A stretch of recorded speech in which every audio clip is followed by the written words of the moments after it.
Salut à tous les futurs juristes et bienvenue sur notre chaîne.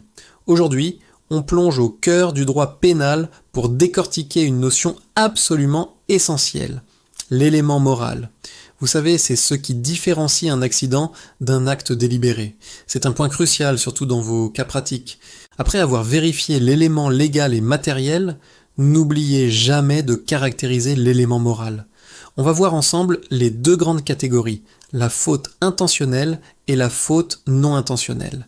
Restez bien jusqu'au bout, on va rendre tout ça super clair. Commençons par la faute intentionnelle. En droit pénal, on appelle ça le dol. Attention, ce n'est pas le dol du droit des contrats. Ici, le dol, c'est tout simplement l'intention coupable. C'est quand l'auteur de l'infraction veut commettre un acte qu'il s'est interdit par la loi. Bref, il fait exprès. L'article 121.3 du Code pénal est très clair. En principe, il n'y a pas de crime ou de délit sans intention. C'est la règle de base. D'ailleurs, tous les crimes sont forcément intentionnels. Pour les délits, c'est le principe. Mais il y a des exceptions, comme l'homicide involontaire. Maintenant, attention à ne pas confondre la faute intentionnelle, le dol, avec le mobile. Le dol, c'est la volonté abstraite de commettre l'acte interdit, par exemple vouloir tuer. Le mobile, c'est la raison concrète qui pousse à agir. La haine, la jalousie, la colère. En général, le droit pénal se fiche du mobile. Tuer par haine ou par jalousie, ça reste un meurtre. Mais parfois, le mobile peut devenir une circonstance aggravante. Par exemple, si une profanation de sépulture est commise pour des raisons racistes ou religieuses, la peine est beaucoup plus lourde. Le juge peut aussi tenir compte des mobiles pour adapter la sanction. Creusons un peu plus. On distingue le dol général du dol spécial. Le dol général, c'est la volonté de commettre un acte illégal.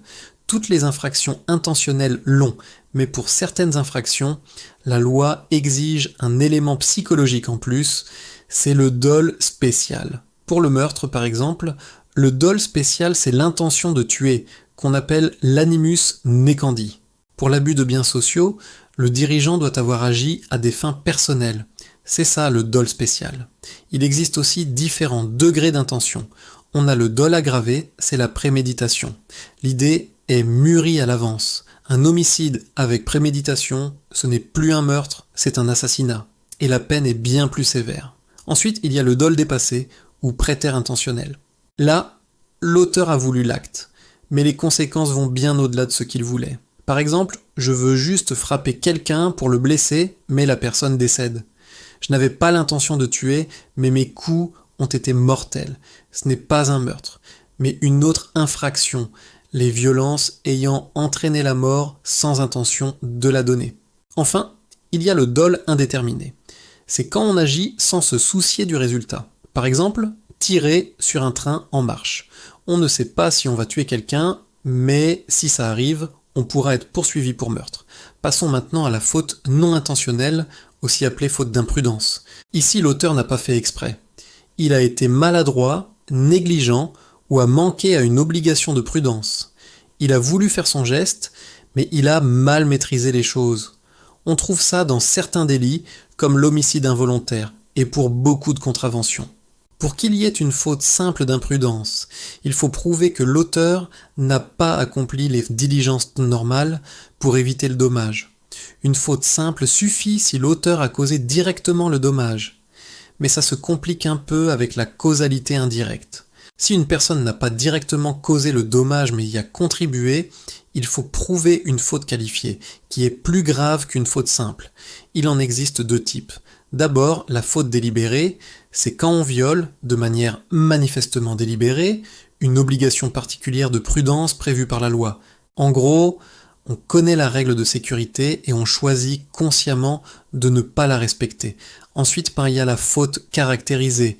C'est une faute d'une particulière gravité qui expose autrui à un risque grave et que l'auteur ne pouvait pas ignorer.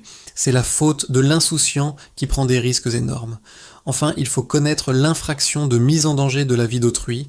C'est le fait d'exposer directement quelqu'un à un risque immédiat de mort ou de blessure grave en violant délibérément une règle de sécurité.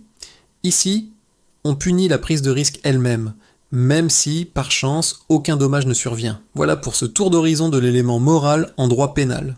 J'espère que c'est plus clair pour vous. C'est une notion fondamentale qui change tout dans l'analyse d'un cas pratique. Si cette vidéo vous a aidé, n'hésitez pas à laisser un pouce bleu, à vous abonner pour ne rien manquer et à poser vos questions en commentaire. Merci d'avoir regardé et à très bientôt pour une nouvelle vidéo.